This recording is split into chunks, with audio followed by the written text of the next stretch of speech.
Ladies and gentlemen, the moment you've all been waiting for is now here. Ladies and gentlemen. Get him, Bobby. Now rocking with DZ the Incredible. You got it locked into Live and Direct with yours truly, DZ the Incredible. Now, as you know, here on Live and Direct, we bring you the who's who in art, culture, music, entertainment, and more. And if you're somebody that's anybody, you're going to be sitting in this chair right here where my guest, Alia Coley, is sitting. What's happening? What's happening is it's a good thing to be here with you today. Yeah, man, Thank you so much. This one has been a long time coming, Boy. but it's finally happened. Finally.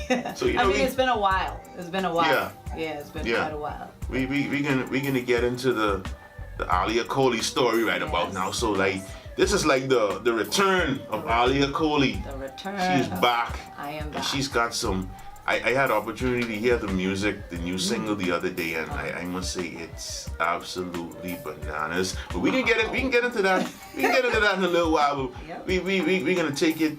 We're gonna take it from the beginning. Like how long has the journey been? Boy, the journey has been long. Like professionally, I would say oh my God, it's gotta been like 25 years. Yeah. Wow. Yeah, it's been very long. I mean, I initially started out pursuing it as a career, like when I first started performing actually at a competition. It was a show called On Stage. So that was pretty much the beginning of everything. Mm-hmm. From there, I was then given an opportunity. One of the prizes were, if you won, you get to go to the Apollo Theater. So Wow. the Apollo Theater stage, got there, hit the stage. I was like, okay, yeah, that's it. This is it. This is what I want to do. I get boo, I get the little broom when it's get push you off the stage. So I was like, okay, I must be kind of ready for this, man. Because I know some celebrities that have actually not made it. Yeah. Like Lauryn Hill. You're talking Luther Vandross. Those persons got booed off the stage. So I was like, wow, this is pretty cool. And that was my defining moment that I knew I wanted to be a singer for the rest of my life. We should know that when people hear your name, when you hear the name Alia Coley, the first thing that comes to your mind is music. Yes. Because you will become well known in that arena. Yes. So before the 25 years ago, what were you doing before you decided that, hey, I'm gonna pursue this professionally? What was I doing? Trying to figure out. I was in school, pretty much, because I was 17. So I was in school, getting ready to graduate, and it was either between pursuing a career of being a marine biologist or an architect. So those were my other two passions, because I was actually a great artist. Mm-hmm. So that was something, architecture, that's something else that I was passionate about. But hey, the singing thing just took over. It took precedence, and that's what I wanted to do. So I made it happen, and here we are. How many years later?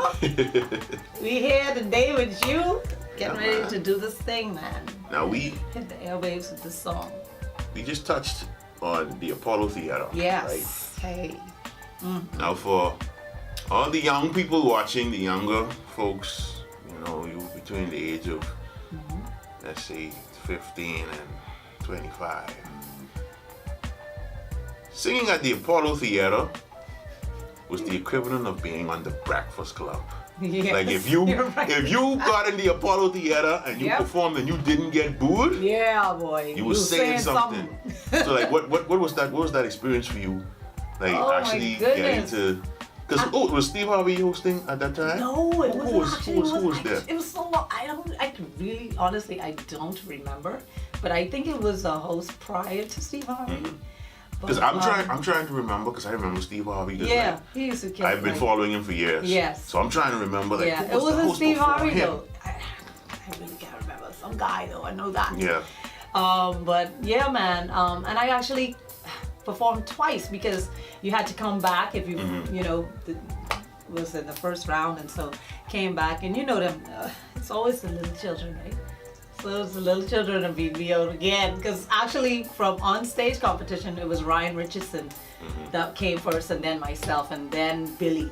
And so then when we went to New York at the Apollo, it came down to 3 other individuals, and once again, it was the little boy that, people just have a tendency to, for children, when they have talent, it's like, yeah, y'all better give this to him. So, but it was amazing. It was an amazing experience. It was my defining moment. And I just thank the Lord for the opportunity to be able to have done that, you know, because that just changed my whole life. You know, they you know, getting even like going to New York was a big deal. Yeah, back I then, know, like, man, right? I going to New York to perform, like, Motto, yeah. you in New York? Yeah, the Bronx You know, and that. You Because that's where Apollo is. you made sure that you brought the log when you I came did through, right? all of that. Man, look here. You had to have the full experience. Oh yeah. I had the whole brunt of the experience and the nerves going through the whole process of going on that stage. It was like, wow. Yeah. So it was pretty cool. Okay, so after your Apollo experience, which I know was an amazing experience, and that would be for anybody, especially from that time. Yeah. Coming back home, what was your process of developing yourself, developing your name and your brand here in the Bahamas? Yes. You know, since doing the Apollo and all the competitions and stuff like that. Right. Okay. So after Apollo, I came back and I was actually working as a representative for Majestic Tours at the time because my mom, which was like in the 90s, my mom, she was in charge of that department, and so I was working along with her, and then I decided to go off to school and just enhance my craft. So I went to Berklee College of Music, and I was there for 2 semesters. So I really got the fundamentals of what it is that I needed to pursue my career, you know, in its full capacity. So after having that experience at Berklee College of Music, I came back home, and then I got a call. I got a call to be a part of a cast member, part of a cast for a show called Caribe. It was in the 90s. It was in like 90, I think it was like 97. So I came back home, and then I became a part of a show. Like, I ain't talking about no little jokey show. I talking about props, stage hands. We talking about people flying in the air. I mean, it was just amazing. Like, Yeah. and the great thing about it was there was this collaboration of 2 cultures. So you had Cuba and Bahamas. So you know them 2 hot together. I mean, they're already hot on themselves, but coming together, the combination of that was like, wow. So it was great just having the experience to be able to interact with persons from Cuba. And so it was amazing. We had that show, that run for about a year. And then they wanted to bring another season, but it never happened, unfortunately. But after doing that show, that kind of catalyzed my career even furthermore, because people would come and see the show, locals, international individuals, and they would be like, wow, you are amazing. And so from there, I would just have the exposure, and people would then inquire, how can I render your services? Can I have you sing to this event? And so it just kind of blossomed from there. So that was my first experience of being a part of a hotel, because it was at the Crystal Palace at the time. Right. And so from there, I ended up singing at Atlantis, and I was there for quite some time, and then I decided to go off and do my first album, which was in Detroit. So I was in Detroit for a few months, and I did my first album called Feel My Heart. So from there, I did that, released that one. That was amazing.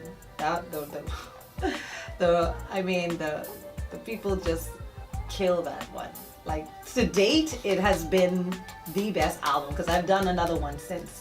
And yeah, everybody still loves Feel My Heart. So yeah, I went and I went off, did that, and then came back home, and of course, just pretty much like today, I'm still within that realm of just hitting up all the different resorts. So if you need to see me perform, that's where I'll pretty much be. Yeah, from Atlantis to Santos to Breezes to Ocean Club. So that's what's been keeping me busy and keeping me paid. More importantly. So who are some of the well-known Bahamian entertainers that you had the opportunity to work with over time? Well, I have been blessed to have been able to work along with people in the likes of Ronnie Butler. I can remember the first time I met Ronnie. it was like he had some kind of glow. Like when he walked in the room, it was like, oh, it was like this Ronnie Butler man. What? Starstruck. I'm telling you, I was literally starstruck. I was like, this is Ronnie. So yeah, I had the opportunity to do. Actually, initially, it was doing some background vocals on a project that he was doing. So Ronnie Butler, I've been able to work with him. I've been able to work with Stevie S. Actually wrote a song for Stevie S that we're gonna release sometime soon because we've been waiting to get this song out. But Stevie S, I've worked along with Eddie Minnis, 5 Pieces of Chicken, Macaroni, and cheese. Anybody else remember the rest of it? Oh, all of that. So I've had the honor of actually singing some of his songs that he wrote, and also doing background vocals for his projects as well. Fred Ferguson, hey, the producer, the Bahamian producer, one and only Fred Ferguson. I've done so much work with Fred, from commercials to songs to doing background vocals with other individuals. So, who else? Ancient Man. Ancient Man, I've done some work for Ancient Man. I've written a song, at least 2 songs, they ain't come out yet. Ancient Man and Stevie S. So they'll be underway with that. Man, who else? Okay, that's where my list stops for now. Yeah, but I've worked with a lot, quite a few. Your list is very long. Yeah, I've been backed up with the Spank Band, Tingham Dam Band. So yeah, it's been on the international side. I've done some work with Patti Labelle. Wow. And that came about singing in Atlantis in the lobby at Coral Towers one night. And out of nowhere comes Patti Labelle and her whole crew. I'm like, okay, this is cool. So she's standing in front of me and I'm like, okay, let me get through the song. I can make it through the song. Like, oh my God, this is Patti Labelle. When you saw her, did you decide that, listen, let me put one of her songs out of the... No, I didn't. Like, I didn't. Man. She actually came up on the stage and started singing with me. I was like, what? This is just too much time right now. And so it was so cool. And she came up there and it was like a concert because like all these people started to come. And we're singing up there and she's like, you know how she hit them notes. And it was like, what? This body. Like we throwing it down up in here. And everybody just kind of stopped and was like, and when she was done, I was like, yeah. And everybody was just all excited. And it was like, see, y'all get a whole free concert. Please tell me somebody recorded that. Boy, if they did, I'm sure somebody did, but I have yet to get the footage. But that moment gave me the opportunity to sing on an event that they were having for her. It was called A Tribute to Patti. You can Google it. And I actually she asked me to do background vocals for that show. So it was like, oh, so I was backing up for like my bride, God, there's so many people. Kelly from Destiny's Child, and what is his name, Nelly, because you know at the time they had that hot duo, I love you, Yeah. So they did that, and McDonald, what is his name? Michael McDonald, Gerald Levert. Oh my God, there were Boys to Men. There were so many artists. So I was able to, Mario, I remember Mario come up to me, you have any lozenges? I was like, you're in luck, I happen to have some lozenges. Because his voice was having issues at the time. So, and he just kept coming to me, I got one more. So yeah, I was able to really be in the midst of some great artists. So that moment for me, and then she actually brought me out on the stage and gave me an opportunity to perform with her. So it was awesome. It was awesome. So yes. Wow, you had some amazing dogs. Yeah, that story right there, that was crazy. I'm just sitting there like. Yeah. And when she came back, she called for me again when she did a show at the Crystal Palace. Wow. Yeah. So every time she came back, and I appreciate that she believed in me enough, to say, okay, hey, I want this person to actually back me up. So it was cool. So It was cool. let's talk about this new heat that you about to drop now that you about to drop on the people. This brand new single. Tell us a little bit about it. Okay, so I one day, I just was growing. This is pretty much how most of my songs come about. I'm just kind of humming to a melody, and before you know it, is a whole song. So but this one was pretty much intentional because I just felt the need that the men just needed to have some kind of appreciation shown. And the way that I felt that I could have contributed to that was through music.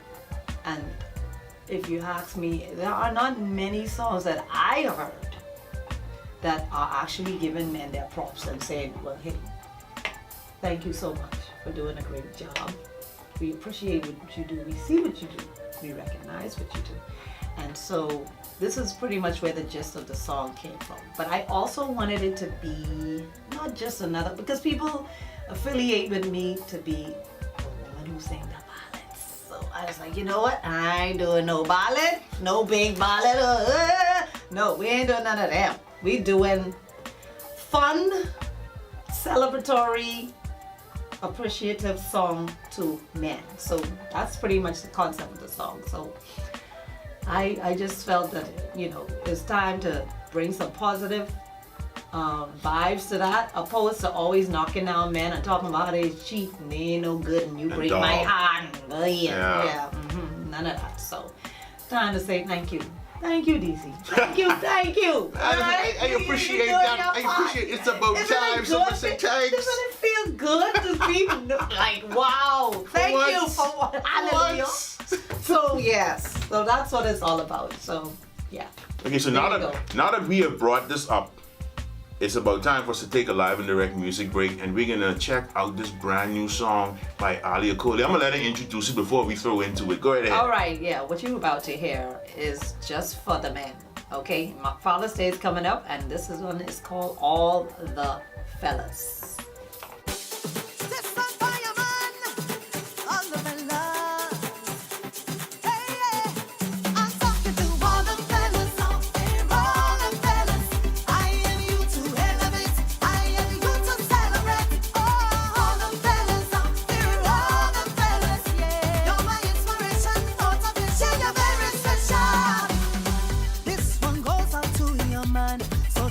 By the hand and tell him, baby, say I appreciate you for all of the special things he do to show that he loves you.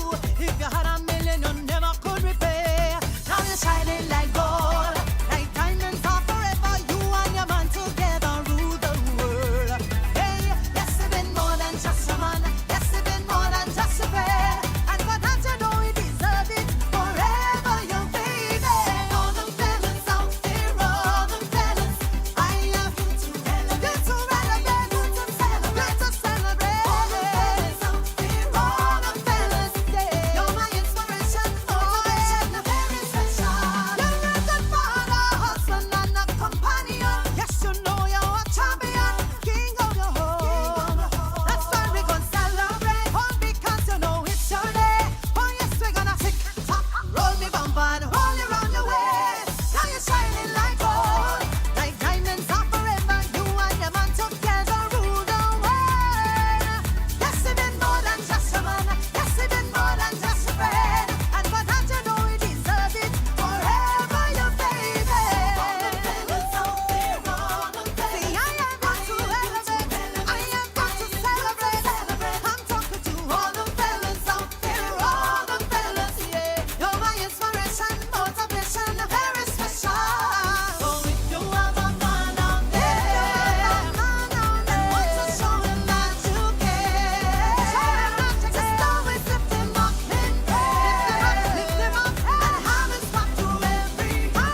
We're back here on Live and Direct, and we just checked out that hot new single from Alia Coley. Yes, and yes. After listening to that, all I can say is thanks. You're so thanks for welcome. being- That's what I hope You know, all the 'cause- men that hear the song, I hope that's the feeling that it Yeah, invokes. 'cause like you said before, Yeah. it's a lot of man bashing going on, A lot and, of man bashing. and then I don't want to be the devil's advocate or the cause of any problems, but Right? like ever since all these women activist movements and it I understand. demonizes men. Yeah. When it really doesn't have to, No, it because doesn't all have men to. are not the same. All women Correct. are not the same. Correct. There are Correct. some that are bad. There's some that are good. Exactly. So give the good ones their prop, men Right. and women. Or, I mean, because you're putting that message out there for those men who just need to pull the slack up and do the right thing, this can kind of pretty Right. much like Give say, them a push. I need to be doing some good stuff up in there so I can get the recognition too. Yeah. You know what I mean? Like bring it to the table. Like it's about time to step it up and be a good man. So Right. that's what it's all about. So You know, bringing that positive. Positive. who did you work on the song with, like as far as production? Production Stuff like wise. Okay. So I've heard this young man's work over and over again, and every time I hear it, it only gets better and better. So the one and only Freddie Mm-hmm. got sticks. Yeah. He the man. Yeah, he's doing a lot of good work. Yeah, he a lot is. of good And trust me, the sky's the limit for this guy. He's just, as a person, he's just humble. He's so approachable, and he's just easy to work with. And his talent is just beyond himself. So I want to big up Freddie right now and say, man, thank you so much for being a part of this project.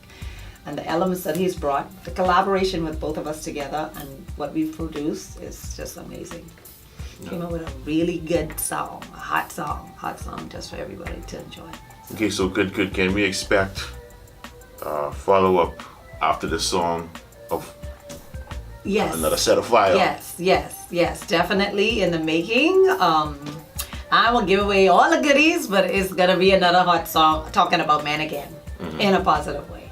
Yeah, I all about that right now. Like we need to put that because there's so much negative. Like if when you look at what's going on in society, there's just a lot of young men who I think they just need direction. They need to have a positive vibe in their life. They just need mentorship. A lot of them come from environments that are not conducive for an individual to become anything positive in society. Yeah. You know, they're just surrounded by a lot of negative energy, things that they see every day. And so they try to emulate those individuals that are doing bad things in society. So it's trying to kind of churn and turn things in a different direction to say, well, okay, young men, y'all can do this by just being upstanding, good individuals in society and just making strives to want to be better. Because we have this there's this movement started by a certain individual, and all you hear is the woman them and the woman them. So I guess you Yeah. could start the man them movement. Yeah, me and some other men. I'm sure there's a lot of men out there that would like to help with that kind of movement because it's definitely needed. If you ask me, you need to start from the top, from politicians straight down. Like they need to show society that they actually care. Like we have to do this together. It's not an individual movement. Everybody has to come together and say, hey, from the head down, we got to make it happen. And that's the only way you can turn a society around, if everybody makes a cohesive effort to make a change. So it's needed. I'm going to just keep pushing the positive. Ain't nothing negative coming from this week because I'm just a positive individual within myself. So the next song is going to be about some good stuff again. I won't release too much, but yeah, me and my partners here, Julio, he's so humble, a guy, he's a great guy, and he makes it happen. And I'm just so happy to be able to collaborate with people like himself because he's great in marketing, he knows what he's doing. So kudos to Julio, wherever he is. Yeah, We ain't gonna talk that far. Yeah. But what is your, you've been in it for a while. So you have years of experience. What is your take on the position or the state of the music and entertainment industry here in the Bahamas to date? Well, we've come a long way. A lot of persons may not agree with where music is today because it's so integrated with other cultures. But we've been able to still sustain it in a sense. When I say that because a lot of young artists out there feel discouraged because you still have individuals that are saying, well, this ain't 100% Bahamian. But reggae wasn't 100% Bahamian. Reggae had to fuse from somewhere. When Bob Marley found his niche, it was a combination, actually a fusion of different genres of music. So you got ska. With ska initially, that wasn't pure reggae music. So eventually he was able to evolve it to where it is today. And then you have all these different forms of reggae music. So I think the same thing applies to Bahamian music. Now, Bahamian music, from my opinion, initially knowing it from a standpoint of the Ronnie Butler days and then moving into the Stevie S days, a lot has happened because you have a lot of the soca influence now. I myself have now taken on that fusion. I've heard a lot of times that it's just too raw. It's just too raw, like even down to Junkanoo. It's too raw. You gotta find a way to fuse it to make it acceptable or cross over, right. So the international market can be able to appreciate this. Like you gotta find a way to find a medium. But Bahamian music has come a long way. I think we have some other ways to go, and I think it's only gonna get better. It's only gonna get better from this point. So for me, I am actually excited to be a part of the new wave of music, of Bahamian music. And yes, I will say it's Bahamian music, although it is fused with something else. Because you still have the elements. For me, that song actually has, the foundation of that song is actually rake and straight. All the fellas, the music itself is actually rake and straight. And then built on that, you have a little fusion of the soca. So Bahamian music has its challenges, but I do feel that it is going to be accepted like on a bigger scale. You got individuals like Julian Believe, like right now as I speak, he's doing a tour internationally somewhere, and they're doing move to the left, move to the right, like different states all over the United States. So he's taking the initiative to push Bahamian music all over the world. So people are going to be able to grasp what this Bahamian music is about. But he's also fusing the soca with the Bahamian. So something has to work. Once it's starting to work and you still have elements of Bahamian music in there, I think that's still an amazing thing. And the mere fact that it's getting out there, I'm very excited about that. All right, so now we're going to put you in the hot seat. Go there. I like hot seat. You ready for this then? I like hot seat. Ready for this? I always ready to go. We got this thing, I got this thing that I put all my guests through, right? It's called the top 6. Okay. Now, because you're a musician, I'm a singer, Yes.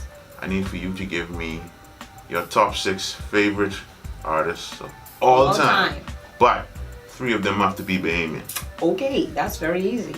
So, CeCe Winans, Anita Baker, Whitney Houston. Those are my 3 international, because I could get my 3 Bahamian in. Ronnie Butler, of course. Julian Believe. Let me tell you why y'all may be like, why she keep on back to, because I know Julian Believe from when he came. I remember when he was in, y'all remember when he was in the group EDJ? Yep. He was the shyest one in the group. And everybody thought like, no, maybe like, what was the other singer in the group? I can't remember the names. It's been a while. God, yes. But the one that had the high voice, they thought that he was going to be the one that broke off and really shine. But Julian, he was persevering, and Now look where he is today. So definitely Ronnie Butler. I love me some Veronica Bishop. Give me my Veronica any day. So those are my 3 Bahamian artists: Ronnie, Veronica, and Julian. Now go into more detail for me. Like, let me know exactly what it is about, because you call like CC Winans. Yes. Out of everyone you call, she's the only gospel singer. Yeah. So it's like, I need you to like go into a little more detail and tell me what is it about these other singers that make them stand out to you? Well, like you say, like growing up, well, of course, initially I came on the scene as a soloist in the sense of being a gospel artist. Now that came from being in Golden Gates Assembly's choir at the age of 12. Then I'm singing in the choir. You know, you go to choir practice for the first time, and next to you is, so he's like, "Good, you can sing it." And so she, out of nowhere, I say, "Trent Davis, you need the help." So from that moment, it was like, okay. And I was so shy. I was like, "What are you doing?" So he was like, they brought me out in the front, and this is choir practice. So I'm like, oh my God, I'm terrified because I've never had the experience of actually being in the front of an audience to perform like that, at that magnitude, that is. Because I don't know what Golden Gate Assembly is like now, but back then, no seat was empty. Like, full house. So, yeah, so that was my first experience in music, coming out of choir, singing at Golden Gate Assembly. And so, BB and CC Widen then was what's happening. And I just had a lot of influence from CC Widen. I actually sang a lot of her songs. So she was somebody that I really looked up to and really appreciated vocally. And for me, it was also the mere fact that they were not so confined in the way that they brought the message, the gospel, to people, because you have individuals, they were the ones that crossed over, because you could play their music anywhere. Yeah, and they got a lot of that wedding. Weddings, reception, and other places. Because, you know that you wouldn't expect to hear gospel artists play. Don't Cry for Me, what anybody know, is my signature song to sing at funerals. I don't like to do it as much these days, because it's like, if I sing the song one more time, right? But sometimes people just request it because they know of the history, and they remember, like, oh, I remember when she sang that song and this was in the funeral. So, but yeah, CC Winen is my girl. I love me some CC Winen. So that's where the influence came from, as it relates to CC Winen. And you said Whitney Houston too, right? And Whitney. I mean, I'm guessing do I really need that? Yeah. Really? I guess that one don't. That doesn't even need an explanation. You know, that's self-explanatory. Yeah. Like Whitney Houston, hey, like we all love Whitney Houston. You know what I mean? But yeah, that's another staple song for me is "I Will Always Love You." When I sing that song, it's just amazing. Like people really feel me. And the energy is always great, and I always get standing ovation to that song. So Whitney Houston, yes, she is amazing. She will always be amazing. She will always live on through her work. You know, I mean, the legacy will stand. There will never be any other. Never, ever like a Whitney Houston. Hey, so we about to get about here, but like, I want you to like. We gone already? Yeah, like. You serious? Yeah, you know, you only got a couple of minutes to do this thing, so you know, we gotta get in and out. But okay. I want you to drop some gems, words of wisdom, for anybody that's watching that's aspiring to be a musician, a singer, a producer. Like, help them out a little bit. Okay. Get to know your craft. Get to know the music business. That's very important. Because yes, you may have a natural gift, but it's always good to know how you're going to sustain that gift for the duration of your career. If you are passionate about it, that means you were meant to do it. That's a natural given God gift that He installed in you. And nobody else was given that. Not anybody can sing. And to be able to have the ability to sing naturally, that means God said, here, Bob, that's your gift. Whatever you decide to do with that is on you. So my encouragement to those up and coming artists, those who want to pursue singing as a career, you can do it. You can do it. I did it. I had my aha moment. It took my aha moment to be at Apollo. It doesn't have to happen at Apollo or anywhere elaborate. It can happen in your bedroom. But just believe in what you were given, because you were given that gift. Take that gift and make that work for you, because you'll never feel like you worked a day in your life if you do what you're passionate about. So for me, I just go to work and I just be having a ball. Hey, I just be balling all night. Like, and I go on by and get paid for it. Yeah. Great, like get paid well. So I would encourage you to do what you gotta do. Just harness your gifts. Believe in who you are. Believe in what you are able to do, because God believed in you enough to give it to you.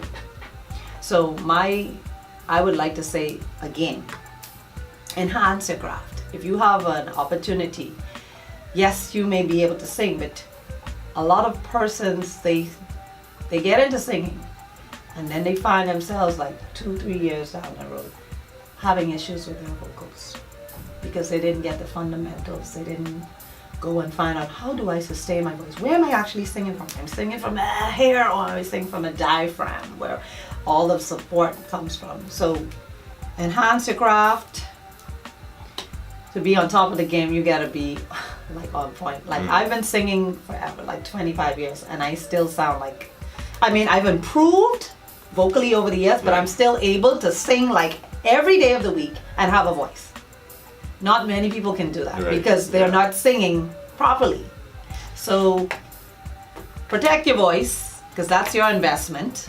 Learn the music business. Did I say that? Did I say learn the music business? Yeah. Learn the music business for yourself. Not what somebody else told you. Get to know the information, because it's important, so it can help you make great decisions for your own career. So those are my words of advice to those up and coming artists out there. And you've been locked into Live and Direct. Thank you for tuning in. And listen, you know how we do it here. If you are one of the who's who in art, culture, music, and entertainment, you can sit in this chair right here. Where my guest Alia Coley is sitting. Thank you for coming. Thank you. It was a pleasure. It was my pleasure. A long time coming, and we got it done. We got it done. And there's plenty more to come. Yes, definitely. Definitely. All right. Look forward to seeing you. And so, until next time. Until next we getting time. up out of here.